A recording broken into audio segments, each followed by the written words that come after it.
Hi, this is Mrs. Young, and this lesson is in our functions packet, and it comes after lesson 6, where we are starting our review process. So we're going to be reviewing over the next couple of days all the information that we learned in our functions packet before we take our assessment on this unit. So right now, go ahead and open your packet up to page 33. On page 33, this is kind of a review of what we talked about in lesson 6. There's a couple different lines there on your graph, and you're going to answer a few questions about this. So it says the distance versus time graph below shows the commute of 3 different cars on their way to work. So you've got car A,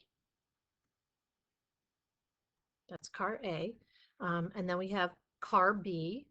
You can see the line graph for car B, and then finally we have car C. And you have to answer a few questions about each of those. One thing I want you to notice is that they're on their way to work, and when they get to the flat part of their graph, that's when they've gotten to work. So that's going to help you answer some of those questions. So that part of that graph, that's when they got to work and didn't move after that. So go ahead and open your packet to page 33 and work on your bell ringer answering these questions A through E. So go ahead and pause it.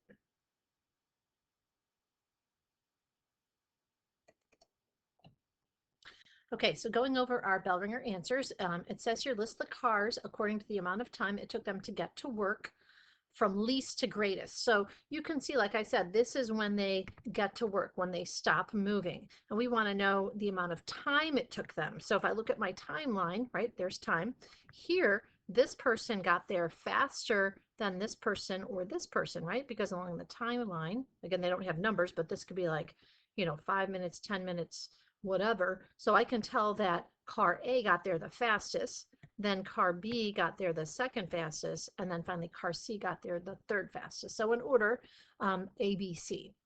Now question B says list the cars according to the distance they live from work from least to greatest. So again, here's my distance, and we can see the lowest horizontal line there is from car C. So they live the shortest distance to work. And then the next one is car B, and then the next line of the one furthest up with the most distance, that would be car A. So the distance they live from work from least to greatest is going to be C, B, and then A. So again, the difference there in those two questions, one was talking about time and then one was talking about distance. Letter C, one of the cars had to slow down from their initial speed when they passed through a school zone. Which car was it?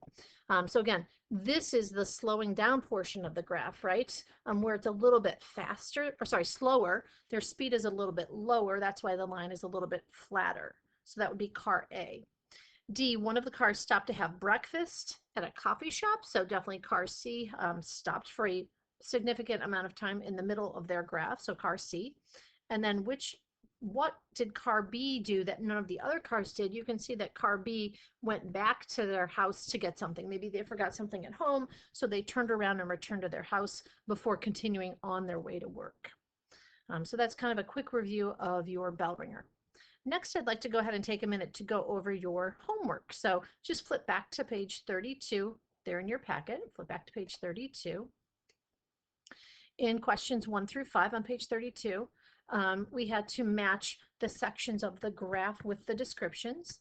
So for number 1, the distance is not changing at all. The object is still. That's definitely going to be C, right? C is the part there where it's not moving. And then the second description says an object is moving away at a constant speed. Again, constant means straight line.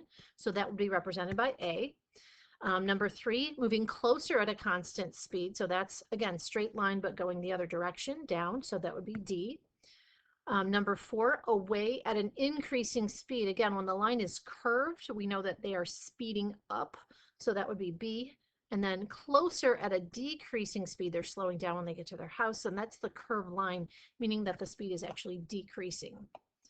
And then the next part says, assume the graph above represents Grant's distance from the base as he is hiking on a trail.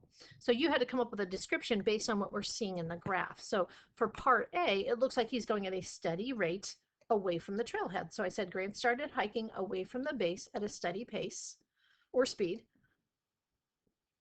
The next section, I can see that he sped up in there. So I said Grant paused to tie his shoes and then sped up to catch his friends.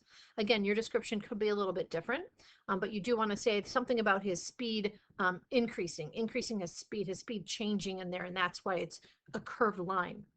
The middle section is definitely a flat line, so I just said Grant and his friends stopped to eat lunch. Maybe you said something different, but again, he should be stopping or not moving during that time. Letter D, I said he started walking back at a steady rate. Again, there's my key word. Steady rate means straight line. And then the last section, I said Grant sped up at the end to beat his friends back to the base. So that's why there was a curved line there, that his speed was changing. And then finally, the last part of your homework here down here in number 11, you had to draw your own line. Again, your line graph could look a little different. Do make sure that you labeled it A, B, C, D, and E. A, Tara left science class to use the restroom, so you should have a line going away from the x-axis. B, halfway there, she went back to get the hall pass, so that's why I have her going back to the classroom. Then she walked to the bathroom, so that's my C section. D is where she was in the restroom, so she's not traveling any distance further away from her classroom at that time. And then she wanted to go quickly back to class, so I just tried to make the line a little bit steeper there because she's moving at a faster pace than she was during A and B. So that's a quick review of your homework. Now, again, this is kind of a review day, so in our packet, we're going to go to a blank page to take just a little bit of review notes on page 35. So right now, let's go to page 35 in the packet. There we go.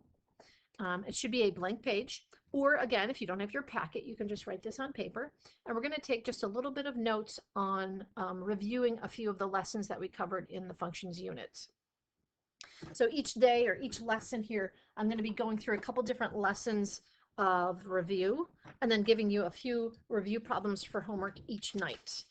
So here on page 35, again, this is going to be our review page, or one of our review pages, and we're just going to take a little bit of notes reviewing some of the concepts we've already learned. So this is going to be review. Hopefully as I go through this, you remember most of this.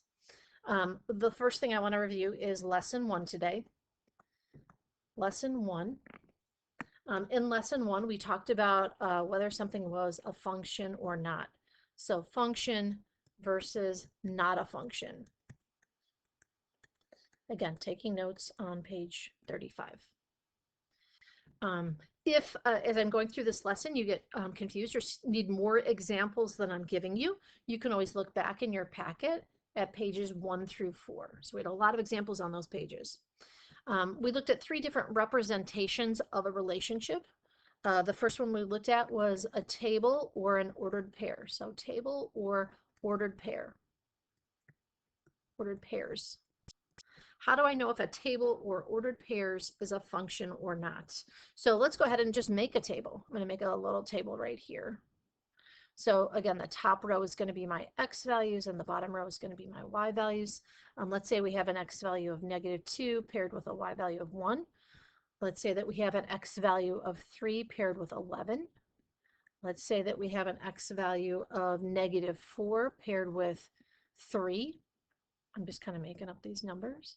And then finally, let's just say we have an ordered pair of -2 paired up with 8. So is this a function, yes or no? Hopefully you said it was not. Again, hopefully you remember this. If I look at this table, I can see that there's a repeated x value of 2. So this one is not a function. How do we know it's not a function? There's 2 different ways you could say this. You could say that an input of -2 has more than one output.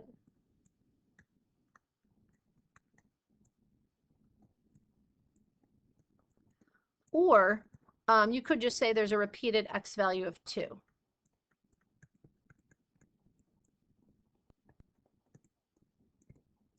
So 2 different ways you could explain that, but I know we were really looking for explanations when we were doing these problems, and that's probably going to be part of our assessment.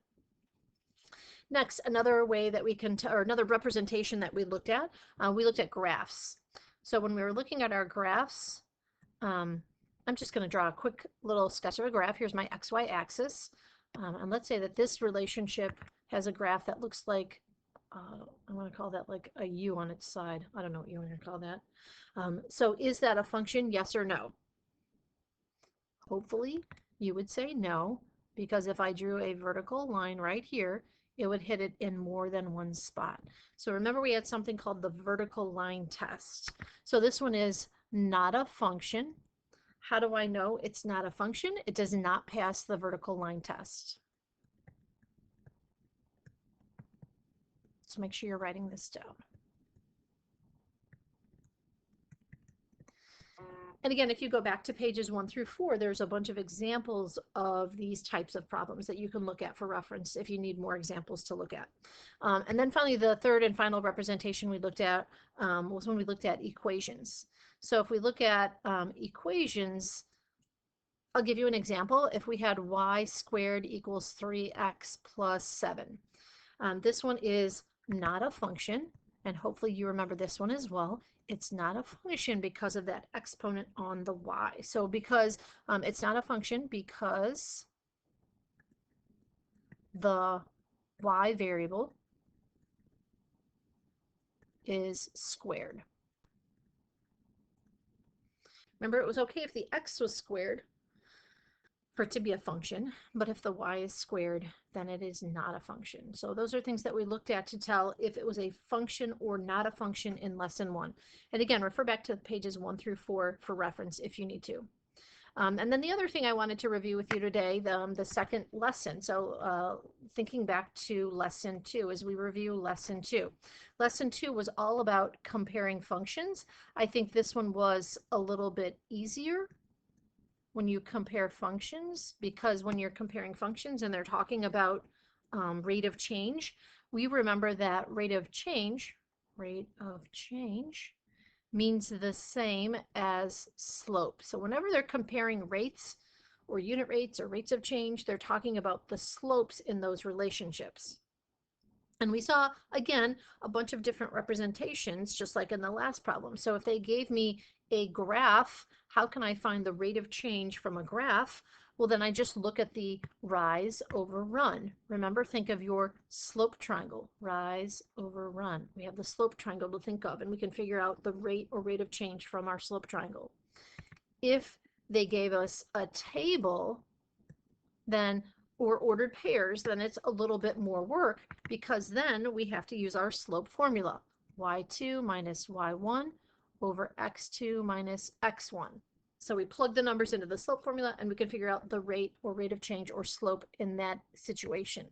And then finally, if they give us an equation, if they give you an equation, we want the equation to be in slope-intercept form. So if we had y equals mx plus b, we know that the number in front of the x is going to represent our slope. The key is that the number or the equation has to be in slope-intercept form. So if it's not, sometimes that's challenging to put the equation in slope-intercept form. So as we compare functions, they might give you one example that they'll have a graph, and then another example they'll have a table. So again, you'll have to do the slope triangle on one and then your slope formula on the other, and then you can compare those values. Okay, so again, hopefully most of this comes back to you. Lesson 2, again, if you're looking back in your packet, that's going to be on pages 6 through 9. So go back there and look at some examples if you need to. Okay, finally, moving on to what is our homework for today? What are we doing for homework? So you're going to turn to page 36 and 37, and you're going to be doing problems 1 through 11.